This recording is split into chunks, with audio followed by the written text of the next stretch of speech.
Hi everyone and welcome to my channel. I hope you're doing really well. And today we are going to talk about sport, weight loss, social media trends, modern wellness gadgets and a whole lot more. If you're new here, my name is Anastasia and on my channel we talk about social media trends, recent events and all things wellness. And today we'll be watching some interesting social media content, discussing it together, and of course I'll share my thoughts and opinion on each video. But as always, before we dive in, please don't forget to like this video and follow me here on YouTube to support my channel and support my work and keep the space growing more and more. And of course, grab your snacks and your drinks and let's already get started.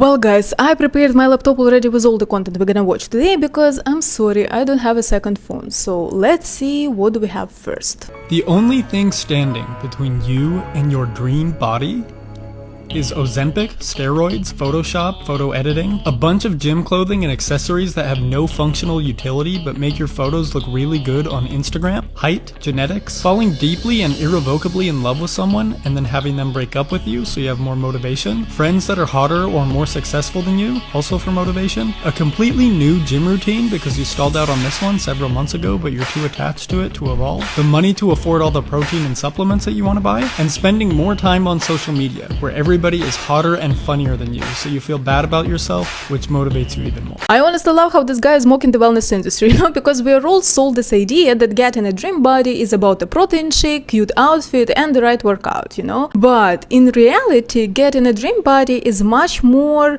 layered and personal, because the way your body looks depends on so many things, such as mental health, sleep, rest, habits, genetics, financial opportunities, your personal goals maybe, and so much more. We are so used to seeing these easy step-by-step guides online, just do this and that and you will have your perfect body, but unfortunately there are so many factors that affect how your body looks and feels. And as I always say, the most important thing you have to focus on, it's not how your body looks. Of course, aesthetics might matter to some extent, sure, but the main focus should be always on health. Because when it comes to aesthetics, first of all, not everything depends on you, there is genetics and you just cannot do anything with that, and secondly, not every aesthetically perfect body is actually a healthy one. So no matter what kind of body you're working toward, just remember to do it in a healthy way, with love and with patience, in case something goes not the way you want, because there are so many factors at play. Let's check the next one. This might be a hot take for some people, but if you're 200 pounds, you shouldn't be in a Pilates class. There's no reason why they should allow 200-pound people in a level 2 class. Or you shouldn't be allowed to be a Pilates instructor if you have a gut and you're fat. Sorry, not sorry. This might be a hot take, but you sound like an insufferable. Why are you going to a Pilates class and estimating people's weight? That is so weird. I hope every single one of your Pilates classes is filled with 200 plus pounded people so that you're constantly reminded how bad of a person you are. Get some help. You need help. I honestly cannot agree more, because people like her are one of the reasons why so many are afraid to even start exercising, and honestly, it's a huge problem. God damn it, Wayne, calm down. Keep it down, please. Like in horror movie or something. Desert. Anyway, I wanted to say that there is no such thing as the right body for movement, it's just so ridiculous. Everyone has the right to move, to practice, to show up, etc. It's actually one of the biggest problems when it comes to Pilates, for some reason it's associated with thin, fragile women only. But Pilates is just another form of exercise, just like lifting weights, playing volleyball, dancing, etc. It's a sport. You do not need a cute outfit, a fancy drink, or a specific body to do it. Yes, we've romanticized Pilates a lot, and in some ways that's actually great because it encourages more people to get into movement and exercise. But turning it into this exclusive aesthetic-based concept for a specific body type, that's just nonsense. Anyway, let's move to the next video.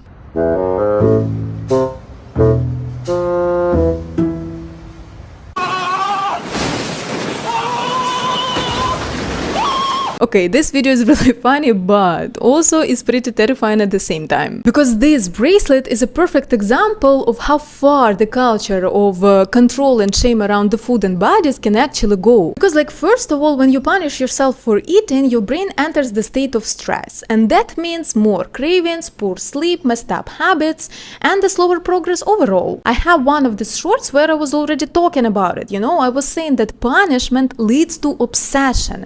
So the more you punish yourself, the harder it gets to break that cycle. And secondly, this kind of discipline only pushes you closer to forming ED, because this bracelet is not about self-care or love, it's about fear. If you really want to achieve something when it comes to your body, then you have to learn how to feel your body, how to stop feeling guilty and ashamed for not being perfect, and how to treat yourself with kindness and understanding. That's how you get the results. Let's watch the next one.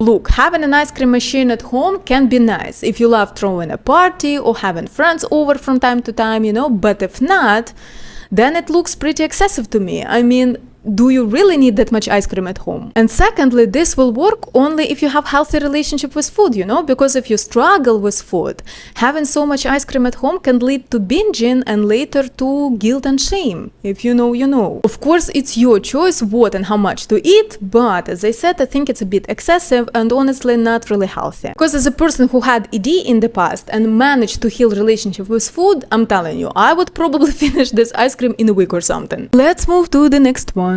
If you want to be super magnetic, walk into the room and you imagine that you're taking each 4 corners of the room and you're putting them in your pocket. Ooh. Hi. Oh, wow, look who it is. How are you? Shut the f up for a second.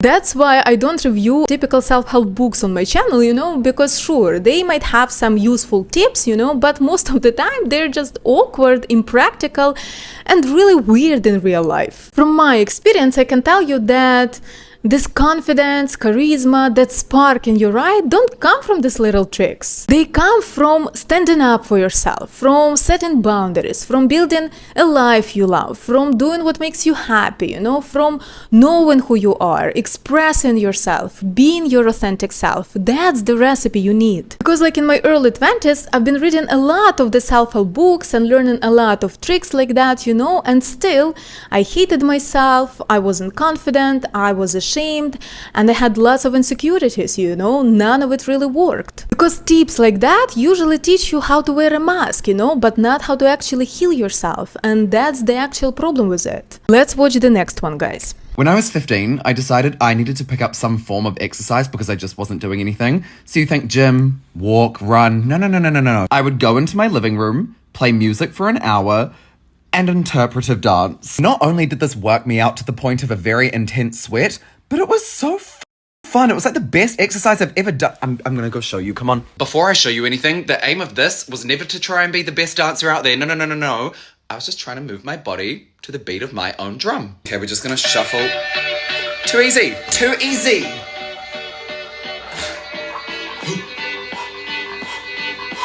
5, 6, 7, 8.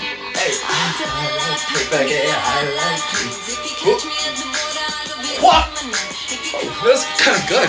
Hey, I kid you not, it's such a good form of exercise. Like, I'm so puffed out from all of that because that was just too much for me. Maybe I'm just unfit. I love this video because first of all, he made me smile, and secondly, it shows one of the most important rules when it comes to consistency in movement. It's to find something that you actually enjoy. That's the key, no willpower, not forcing yourself, just simple joy. When you find something that makes you smile, something that brings you peace, something that brings you energy, that's what keeps you moving even on the days when the motivation is gone. Of course, your goals matter too, you know, because for example, if you want to get stronger, then the gym might be your thing. If you want to feel more confident, then try dancing. If you want to find a new community, then go play tennis, football, volleyball, whatever, you know. The key is to find something that will help you to achieve your goals, you know, but at the same time will bring you lots of joy.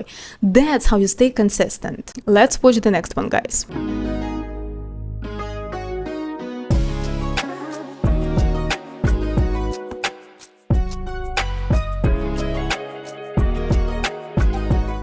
Good for you. Look, it's your body and your choice how to look, right? No one is arguing that. But first of all, let's be clear. A cult is a group of people with extreme or unusual beliefs, typically centered around the leader or a set of practices or an ideology, right? And as far as I know, people who go to the gym just want to be strong, look good, and be healthy. Also, gym culture doesn't force you to think in a certain way, doesn't isolate you from your loved ones, and doesn't shame you for being different. Sure, some people might have unhealthy relationships with their bodies and exercise, but that still doesn't make it a cult. That's first. Secondly, what this video basically shows is someone escaping one set of standards just to fall into another. So, congrats!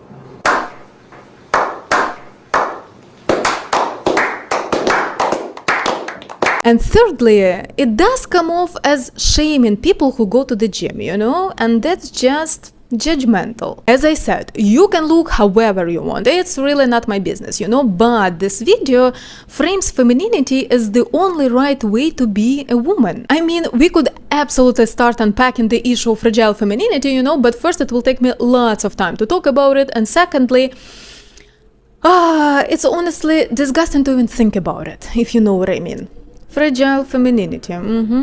So if you're a woman watching this, please remember, you can be wherever you want. Strong, athletic, soft, bold, feminine, anything. Just be yourself as you are. That's it. Let's move to the next one, guys. So we're not really messed up. We were just shaped by what we were around. Like, if nobody made you feel safe, of course we're gonna feel anxious. If no one made you feel loved, of course we're gonna feel unloved. If people ignored you, made fun of you, and made you feel small, how else were we supposed to feel? How else were we supposed to see ourselves? We think things like insecurity and social anxiety are just part of our personality, but they're not. They're just side effects of environments that didn't give us what we needed. This is how I see it because I love analogies. If you put a clean sponge in dirty water, it's going to absorb that dirty water. That doesn't mean the sponge is dirty to its core. It just means it never stood a chance in that kind of water. And we're the same.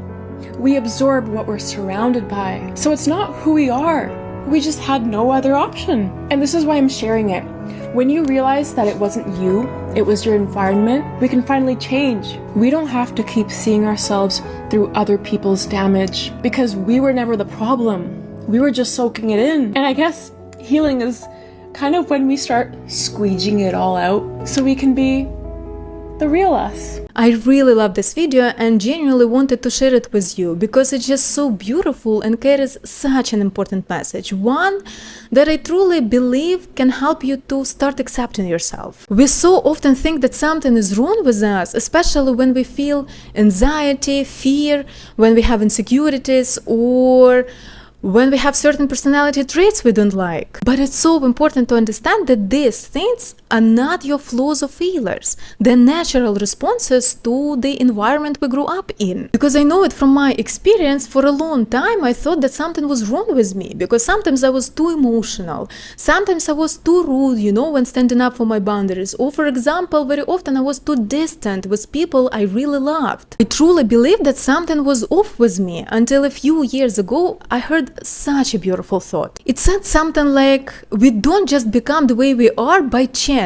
We become that way because in a certain time we had to be that way in order to survive or to feel safe. Even if our behavior or some personality traits did not look right or acceptable, it was the only way of coping. And we simply could not be or act better or different, not because we were broken, but because we were responding to the conditions we were shaped in our best known way. Hearing that helped me realize that there was actually nothing wrong with me, and I should not feel guilty or ashamed for certain traits or reactions, because they were just my way of feeling safe in that moment, my way of surviving. And once you will truly understand that, you start feeling more compassion for yourself. You start to see yourself with a bit more clarity, and that's where self-acceptance and healing begins. Of course, it doesn't mean that you have to blame society in everything that is going on with you right now, because as a grown-up person, it's your responsibility to change that right now, right? You can go to psychologist to work on your traumas, you can learn yourself a bit more, you can change your behavior, your reactions, your personality traits, etc. But whenever you wanna blame yourself, whenever you feel guilty for being the way you are, just remember that it's not always your fault. We have 2 more videos, guys, so let's watch. I'm going to eat this donut that has 380 calories and then show you just what it takes to burn 380 calories. Yeah, that's good. Cheers.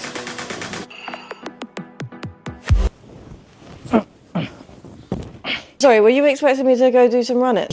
I'm alright, thanks. I've just eaten a donut. You see my saggy little prawn? You are burning calories all the time. And most of the calories you burn are the calories that you're burning at rest. And so my favourite way to burn off that 380 calories I've just consumed would be sleeping for 7 hours. Yes, of course, you do burn calories by doing your vigorous exercise. But equating certain foods to punishing yourself with certain exercise probably both of your relationship with food and your relationship with exercise from behind. Which is why I want you to try this alternative. These alternatives being fundamental to my clients Sharon and JC, who's then maintaining over 30 kilograms of fat loss. And that is instead of hyper-focusing on individual foods to be inherently fattening, that you need to punish yourself or burn off as soon as you consume them, understand that the magic happens as your diet and your nutrition habits as a whole. So looking at your weekly calories, actively trying to go out and get more steps in, finding joy in your training so you actually want to do it 3 or 4 times a week, focusing on things like getting stronger, fitter, more mobile, building muscle, so there's some definition there when the fat does come off. I love this video because the idea that we need to burn off what we eat with workouts is just so toxic, guys. Not only does it damage our relationship with food and exercise, but it doesn't even work in the long run. Because first of all, I want you to understand that intense workouts make you super hungry, so you end up eating more.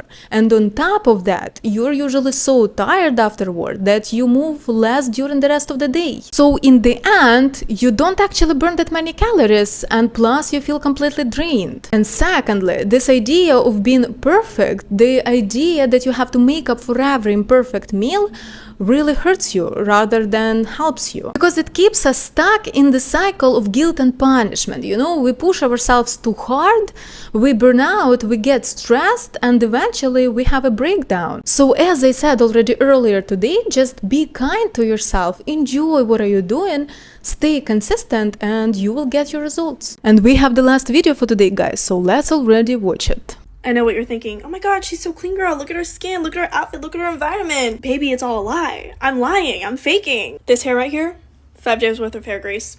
I brushed out all of the seeable dandruff, but between those strands, dandruff. Big flakes. This skin, I haven't showered in 48 hours. This makeup, if you swatched your hand over my makeup and put it on a petri dish, it would probably light up like a Christmas tree. The brushes I used to make this look come together, I haven't washed in like 6 months, a year maybe? There is probably a colony of something growing in my brushes this very second. And my cream blushes have little hairs in them. I don't know where they came from. There is also an unfathomable amount of cat hair on myself right now. Honestly, a clean girl aesthetic is literally just a facade for most of us, okay? We only do a clean girl hairstyle and a clean girl look when we know an everything shower is right around the corner. Bye! I really like this video, for how honest and real it is. We are constantly surrounded by this online aesthetics and trends, that make us feel like we're not doing enough because we do not look like them. But as you see, the truth is that sometimes what we see as effortless beauty is just oily hair, dirty brushes, and good lighting. And that's completely okay. Let's not forget that behind every perfect picture online, there is always a real person. And I love that this girl chose to show her truth, to show herself as she is. Because honestly, that takes courage, especially when you do that online. We all know that internet can be harsh and unforgiving sometimes. I honestly love that more and more women recently are showing their real bodies, their real skin, their real messy homes. Not this polished version, but life as it really is. Because like with social media, we really started to forget what a normal human being really looks like, you know, what a normal life really looks like. And I like that people like her remind us that everything is fine with us. Well guys, I hope you enjoyed today's podcast, and if you have any thoughts about the videos I shared, or maybe you wanna add something to what I said, I would absolutely love to hear from you in the comments. And of course, don't forget to give this video a like and follow my channel here on YouTube, you know, because not only it helps me to keep growing, but also it really means a lot to me. And I'm wishing you to have a beautiful, beautiful day, and I will see you in the next one.